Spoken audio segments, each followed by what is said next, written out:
Hi there, I am Lori Delp. Hello, I am Catherine Sarah Myers. Rah rah is in the house. Hi, Lori, how are you?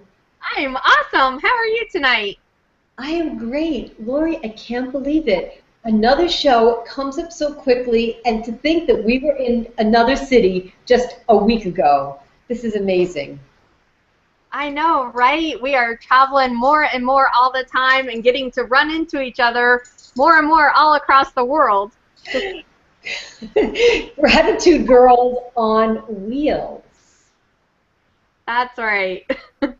Well, it is great to see you and great to be here again with you. And we have such a great show planned for our audience and such a wonderful, warm guest. To our audience tonight, if you have any comments that you would like to post, you can post them in the comment section below our video. And in the meantime, Lori, are there any other housekeeping rules that I should mention before we go into, I have a surprise question for you first. Okay. Don't you love surprises? So, Lori, one of the things I used to do when my family was young is we would sit around the table and I would say, what was the best part of your day? And I would hear from each of our family or children or parents, whoever was around the table, what the best part of the day was.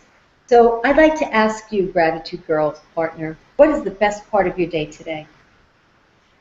Oh, goodness. The best part of my day today. Well, I talked to a client of mine that is going places, doing very well in her business and life. And so just being able to reconnect with her today for a little while and, reconnect with each other and share the same things, share the success stories and the gratitude that we have for our friendship, that the same thing, we don't get together as often anymore. That was just really a blessing to be able to visit with her today. Oh, that's nice. Thank you for sharing that. Thank you. Lori, some of our viewers are brand new and they don't know very much about us. Should we give a quick synopsis of why are we both sitting here today running this show? Sure, yes. So Catherine and I both met actually on stage together. The company that both of us are associated with, a greeting card company, both of us were featured on stage as the Gratitude Award in 2013, the beginning of 2013. And out of about 200,000 people, Catherine and I both were picked for this award as a tie. And so Catherine was announced first and up on stage, and then our CEO announced me and brought me up on stage. And that's where Catherine and I both met. And so after that, we kind of got together and said, we really have to do something with this. And seriously, within what, 2 minutes, Yes. Gratitude Girls was born. That was the quickest birth I've ever witnessed. Painless. Yes, Lori and I met on stage, and it wasn't what we said, it was when our eyes met. So our relationship was instantaneous as soon as we saw each other. I'm very grateful to you, Lori. The best part of my day is being right here. I have many things that I'm grateful for, family and friends that I've connected with over the last 46 years, family I hadn't seen, and a friend that I spoke to today. It's been over 40 years, and yesterday I spoke to 12 people that I hadn't seen in 40 years. There's something about the numbers 40 and 46 for me in my life right now, and if any of those friends and classmates and family members are watching, I'm grateful to you for reaching out to me, and I'm grateful to Gratitude Girls because, Lori, if it wasn't for you, none of that would have happened. So I thank you so much. Thank you. And I just ended my 46th year last month, so. There's something magical about what's going on with us, right? Right. Yes, and cheers to you in 47. Thank you. Yes, happy birthday, Gratitude Girl. Thank you. You're very welcome. So without any further ado, to our audience, we have a fantastic guest tonight. And Lori, I know that you are busting out the seams to introduce our guest. Yes, absolutely. So yes, tonight we have a very special lady on the air with us tonight. Her name is Miss Sandy Griffin, and she is a certified holistic life coach. She helps people make sense of their lives while getting past their obstacles that keep them from achieving God's big plan for them. Sandy also is a professional speaker, and she was even voted in as the president of the National Speakers Association in Tennessee. Sandy's also a tireless advocate for the poor and needy and homeless. That's actually how I found out about her, is when she was doing one of her volunteer things, and it just touched my heart. I thought, we have to have her on our show. So I am going to introduce you to her and let her talk and give us a few just little tidbits about herself. Oh, that's fantastic, Lori. Thank you so much. Sandy, welcome to the Gratitude Girls. We are so honored to have you here. Can you tell us a little bit about where you're sitting right now and which part of the world are you in? Okay, right now I'm in Chicago. I live in Nashville, Tennessee, but I needed a week of rest from my tireless work for the homeless, and so I'm actually in Chicago. Wow, fantastic. Well, Lori, you're in Tennessee, and I'm in Ontario, Canada, so we've covered 3 cities right here. Well, Sandy, thank you so much for taking some time out of your busy schedule of downtime, and I know that that's precious. But I would love for our audience to get to know you better, because there are guests on tonight, and they may not know your story. So if we had to think about a gratitude story, and I know we talked a little bit about before the show, and you may or may not have something to add to that, what would be one story you would want our audience to know tonight about that you're very grateful for? You know what, I would say that probably one of the biggest things that I'm grateful for is I went through a divorce, and all those years I had things told to me that I started believing that were lies. When I was living in Chicago, and when Hurricane Katrina came, I went down the first 7 weeks. I went down 3 times on a bus, and I served the homeless down there. And I remember when people would ask me questions, and I got to use my sense of humor, and I got to hug them and cry with them. And all of a sudden there, I realized that going down there to help them became the biggest gift for me, because I realized right then that this is who I am, that all the things that I had been told before in my life were not who I was. But they were things that I chose to believe at the time, and just like that, it was like these chains came off, and I went, thank you for letting me come down here. I thought I was here to serve them, and I was actually here to break chains off while I served. So really, that the hurricane ended up being a gift to me. Thank you. Thank you for sharing that, Sandy. So you have a specialty, and that specialty is a holistic coach. Would you be able to tell our audience a little bit about what that means? So if I were to be your client, tell me a little bit about how I would go about looking. Why would I want a holistic? Like, I mean this in a nice way. Like, why would I want a holistic coach? Tell me what you would do with me that would be different. Did that come out right? Yeah. Well, you know what the thing is, Catherine, with coaching is moving people ahead in their lives, and it's moving them forward. It's moving them a lot of times for the first time into their own lives. And a lot of times when people, like I went to counseling, and I'd get stuck in the back, in the past, and want to reiterate things that had happened. Well, when you come to me, we stop at where you are now. We take you with your bumps and bruises and everything, and which makes you stronger, and we move you ahead into your own life. So why would you come to me? Because you want to move into your life, and you're tired of standing still or being in the past. Thank you, Sandy. Because not everybody may understand that approach. So, Sandy, in order to be a holistic coach, you must have a certain lifestyle and belief system. Could you share with us a little bit about what is a day in the life of Sandy? What's a day in the life of Sandy? Oh my gosh. It would depend on what day and what hour, I think.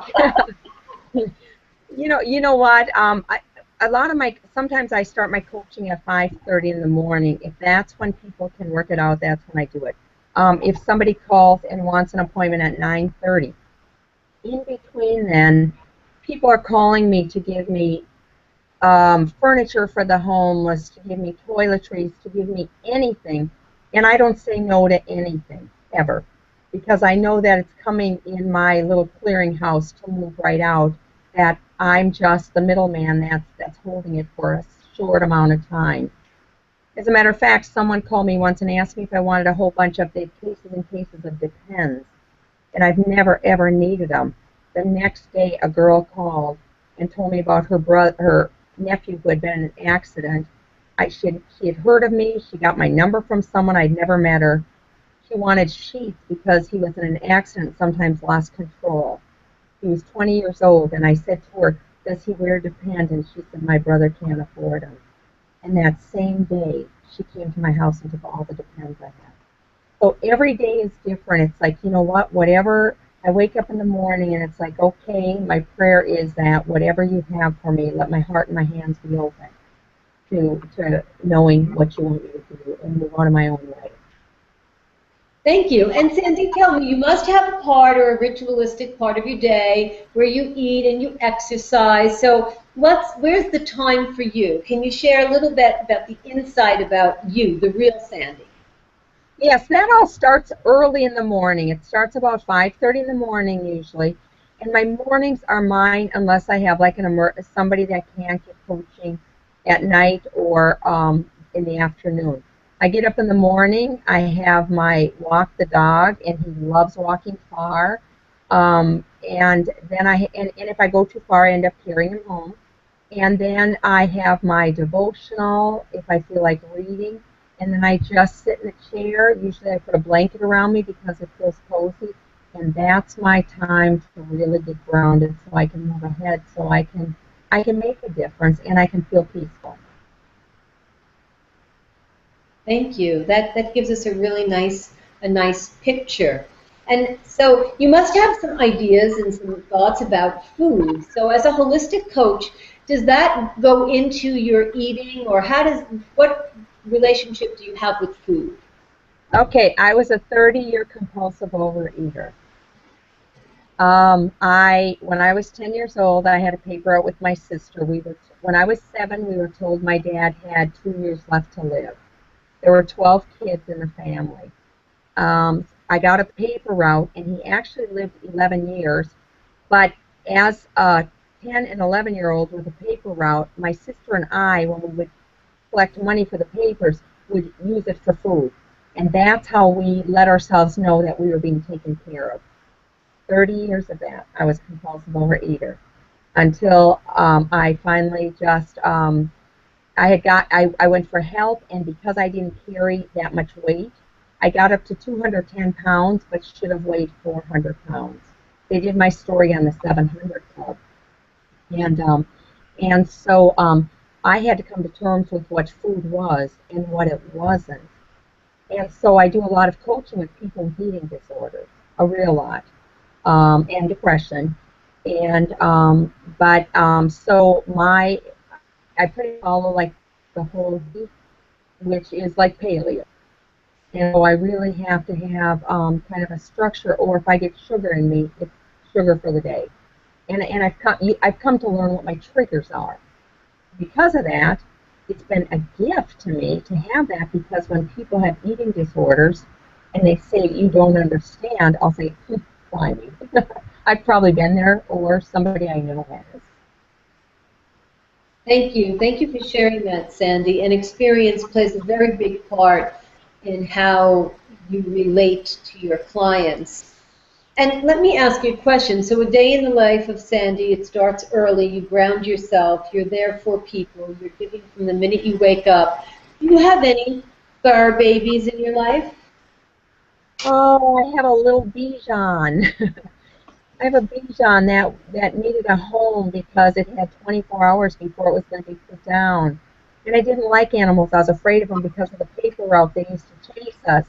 And they'd look at me and I'd run. And I thought, oh my gosh, I'll take this dog for 24 hours.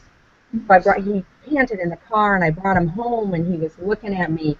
And I'd look at him smiling, going, oh, you don't even know, but I really hate you. I hate dogs. And he'd pant and smile. And then the next day, I found out that the dog didn't have any place to go for the next day, and I said, I'll keep him one more day. And that was 4.5 years ago. And now he's amazing. That's a great, great story, Sandy. So you know how to turn fear into lemonade. Oh, yes. Right? Absolutely. So, Sandy, let me ask you, I think I heard you say something about 11 brothers and sisters. Can you tell us a little bit about that? Yeah, I grew up in Minnesota, and my parents actually had 14 kids in 17 years. 2 of the boys died, and I have 7 brothers and 4 sisters living. And my dad died when there were still 9 kids at home. And when the last one graduated from high school, it was feasible that my mother could be alone, and she died 6.5 weeks later of mad cow disease. But everybody's real close because we're all real close in age. My girls have 45 first cousins, and in Minnesota they all live there. They all hang around together. They're all real close. It was interesting. We grew up poor. So we were each other's toys, you know, and it was definitely an interesting life. Well, that's a big family, and some people, you know, can't relate to that. So let me ask you, where are you in that? Are you first, third, fifth? Where are you? Well, you know, Catherine, what I like to tell people is I like to say I'm a middle child, but then 10 of us are. I was the 6th oldest, and there are 8 younger than me. Wow, that's fantastic. So you must have memories of great family love around a table. Well, you know what, all the time, because we had a small house. And we had a small house, and we lived in the city, and yet when relatives would come to visit, I would want them to stay at our house. And it became the thing is I'd always say, they'd say, where? And I said, well, we'll put blankets on the floor. We always have room for one more. And they'd say, but there's 4 of us. No, but we take care of 1 at a time. We have room for 1, and then we'll have room for 1 more. And it's kind of become the way I live now. I have a homeless guy that stays with me now. And a couple weeks ago, I had a young 24-year-old girl staying. She didn't have a place to live for a week, so I told her to just move in. And because of that, I think that full house, I just got used to having a house full of love. Yes, I can feel that, and I'm sure our audience can feel that also. So, Sandy, I would like to ask you a little bit about business, if that's okay, and I'm sure that there's an aspect of gratitude in your business. How did you decide to become a holistic coach? You know what? I was a motivational speaker, and when the economy crashed, that slowed down. And first, I became a life coach when I was in Chicago, when I lived in Chicago before I moved to Nashville. And then a girlfriend of mine started a holistic life coach business. She heard me speak at Vanderbilt, my first talk when I moved to Nashville. And she kept telling me, I want you to get certified as a holistic life coach. And so about 2 years ago, I got certified as a holistic life coach, pulling all aspects of everyone's life together because we need it all to be in balance. And then I got certified in SFT awareness, which is Search for Truth Awareness, which is removing emotional pain. And then I got certified in Journey to Freedom. So it's all the same thing about being grounded and being the best you, and being at peace with yourself, and that just exudes and rains on everyone. And so, Sandy, how many years have you devoted your practice to holistic clients? The holistic part I've had for 2 years. And I meant to say not holistic clients, but the holistic, your holistic approach towards coaching, 2 years. And would you say that this is where you're meant to be? Oh, I've no doubt it's where I'm meant to be. I think after you get to a certain point where you realize everything in your life works together for the good. And so now I'm at this place where I realize that everything has to be in balance. You can't have just one part in balance and then wonder why things aren't working out. And so I think that holistic is just such an honest, pure place to be. So yes, this is where I'm supposed to be. Thank you. Thank you for sharing. And Sandy, if we were to have one of these little crystal balls and say, where do you see yourself next year this time? Would that be a fair question? Wow. It would be, and it's probably more of where I am now, except I would have, as far as what I do with the homeless, I'm so busy with them. I think I'm in the process of delegating. I would delegate more. And I think that I would even do more life coaching. I have quite a few clients, but I would like some more clients. And so I would have, I think a year from now, I would have a couple days where it's all life coaching. And just fill it from morning to night and help people become happy with the person they were created to be. And then the rest of it, I would still do the homeless. You know, whatever that looks like, whatever they need. Sandy, thank you. That's a great tagline. Help people to be happy to be the person they're meant to be. Thank you. It's a great tagline. Thank you so much. Sandy, I didn't ask you if you had any questions for Lori or I, but I'll ask you now. Do you have anything that you would like to ask my Gratitude Girl partner or myself?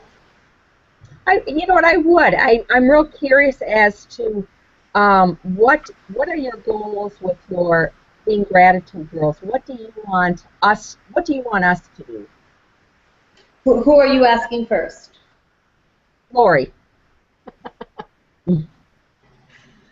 Yes, let's see. Well, one of our biggest things is, we know that like we talked about earlier, the world is that 87% negativity, and so you have to think and get that 13% positivity into your life. And a lot of the speakers and a lot of, the books that you read and the training things, they all say, get the gratitude journal and write things down and be grateful and all those things. But how many times do we not do it, right?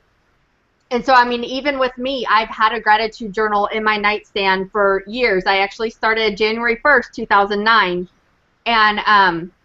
But sometimes, we get busy, and we forget to write in it. We forget to do things, and then we get caught in our daily rituals, and so we forget that to practice that gratitude. And everybody, in the world has something to be thankful for. Even, no matter what's going on in your life, everybody, of course, has something that goes on in their life that they get, down or sad or mad or angry or whatever about, but still there's always something that you can be grateful for. I heard a speaker one time say, even if it's that pretty blue vase on the wall, if nothing else, you have that pretty blue vase on the wall, or whatever, find something, but you can always find something to be grateful for. And so when we started this show, we were, like we said, featured on stage together, winning the Gratitude Award, and we just felt a calling that it was something that we should do with that. And with that was, Catherine and I were, of course, very grateful to meet together on stage, to win the award together. And we just thought, we should share that with the world and help other people to draw that gratitude in their life, those gratitude stories out of their life, and share it with the world. And so that's what we invite people to do, is just come on air with us and tell us about you, tell us about your life, tell us your gratitude stories, tell us what you want to share with the world. That's good. Catherine. Thank you. Lori, I applaud you. That was so beautifully, so eloquently spoken, what Lori said, but I always have something to add. Your question was, just to bring it in my forefront of my mind, is what do we want Could you rephrase your question again? Yes. Where do you want this gratitude to go? We can say that you want everyone to find gratitude and stuff, but where are you going to take it? How are you going to encourage people to find gratitude? You can say it, but a lot of times people have a hard time seeing it. Well, thank you, Sandy. I believe that Lori and I can inspire people. We cannot make them, go anywhere in their life other than wherever they are destined to be. But as we stand here in our gratitude, that will inspire those that come within a 3 million-mile radius of us. So that pretty much means the world. And it means a lot to us that someone will share their story with us, that we can air it. I mean, right now we are on the Gratitude Girl show, but we're basically hanging out. So for us to get to know you and to hear your story, and for our viewers to be able to see us as we are, that's our goal. Our goal is to be us, be okay with who we are, and inspire people to be okay, great, and the greatest that they could possibly be. You are the greatest. Thank you. And so are you. And so are you, Lori. Yeah. So, Sandy, thank you for asking that question. Because, sometimes people want to know where are you going to be in 10 years, where do you want to be in 5 years.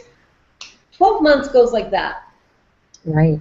I'm in my agenda, I'm looking at next year like it's tomorrow because I'm a planner. Lori and I have something very, very similar. We're both planners.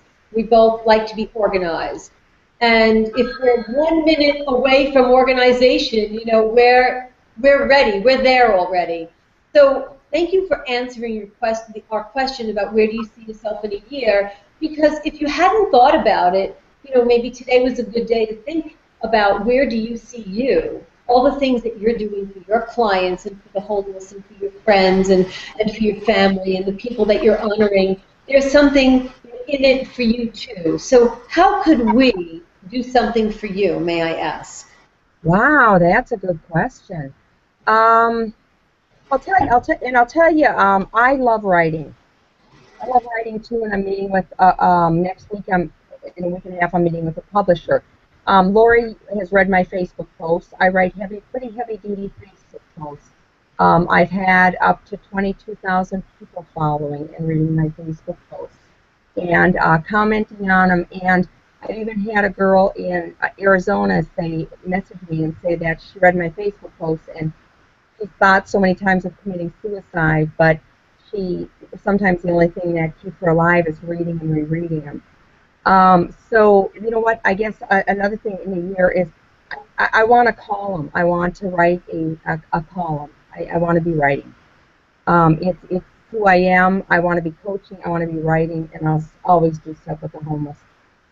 How can you help me? I guess right now what I'm looking for is I'm looking for avenues. Like I go to a writing group every other Friday morning at 7 o'clock, and I was speaking. There's a lot of songwriters and a lot of there's photographers. There's all these creative people in Nashville, and we read what we write. And I said, I think I'd like to write for the Tennessean. And they said, but that seems kind of small. Go bigger.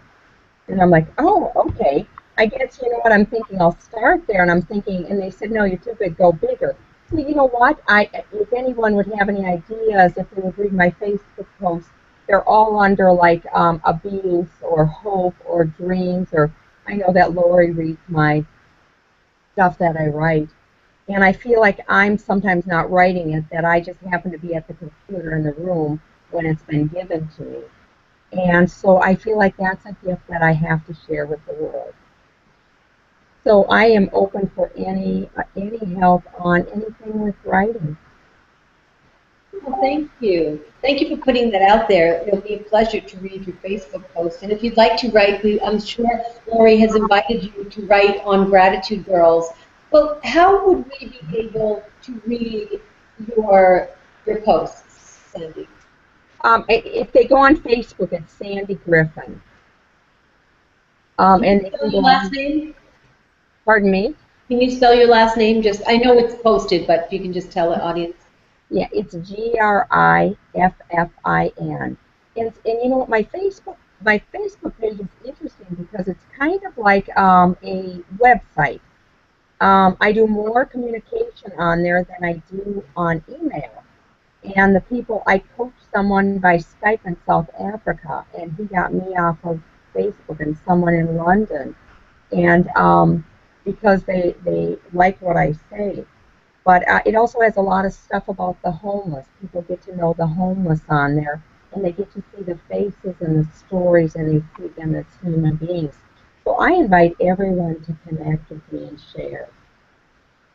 Well, thank you. I'm sure everyone will.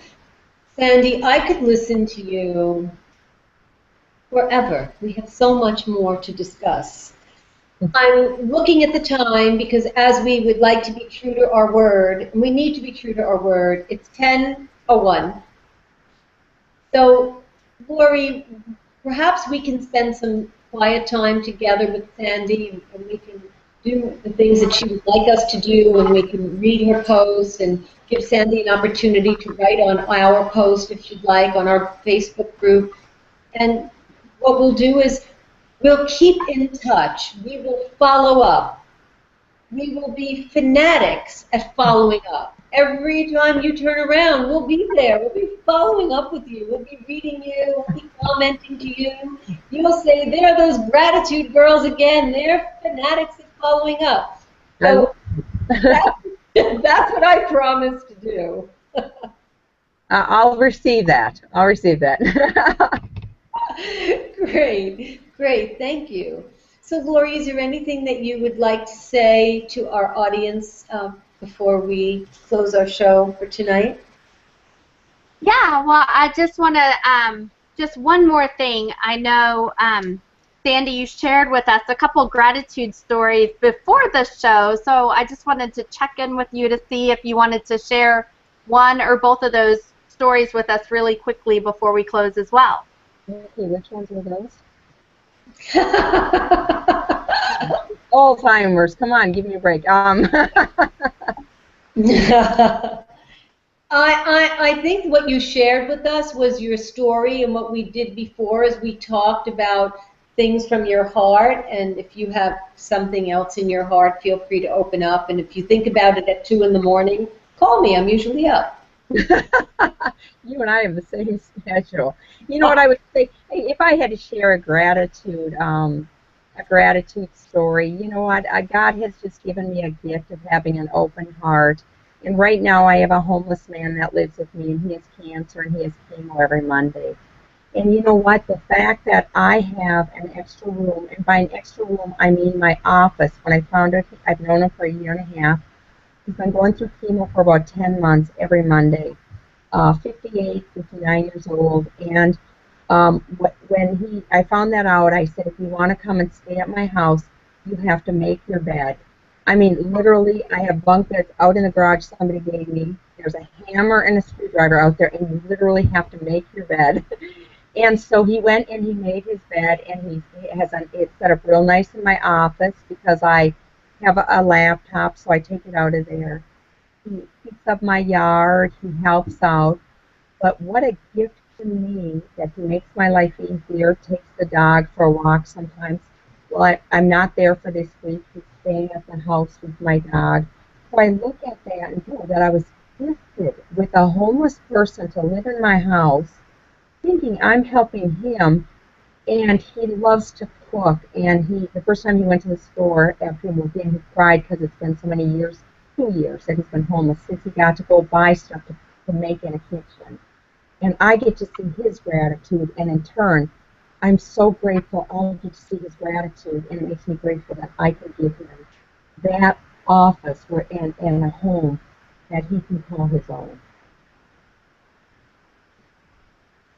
That's awesome. That's a wonderful story, isn't it? Yes, thank you. Thank you for sharing that, Sandy. You're welcome. Well, Lori, is it that time again? It looks like it's that time again, doesn't it? Only for the audience, because we can stay and hang out for another hour, right? That's right. So I would like to say to our audience, if you have any comments or questions, please feel free to post them below this video on our page. And if you would like to be appearing on our show, Lori, would you like to tell our audience how they can do that? Yes, absolutely. If you would like to be featured on our show, we are always taking stories. We love to read people's stories, and we set our calendar up, to share with people all the time. To send us your gratitude stories at our Facebook page. That's www.facebook.com/gratitudegirls. We can let you know when we could feature your story. And also with that, we will see you right here next month, same place, same channel, the fourth Tuesday of every single month, 9:30 Eastern, 8:30 Central, 7:30 Mountain, and 6:30 Pacific. Well, I want to say good night, Sandy. Good night, Lori. Good night to our audience, and we'll see you next month. Good night, everybody. Good night. Thank you.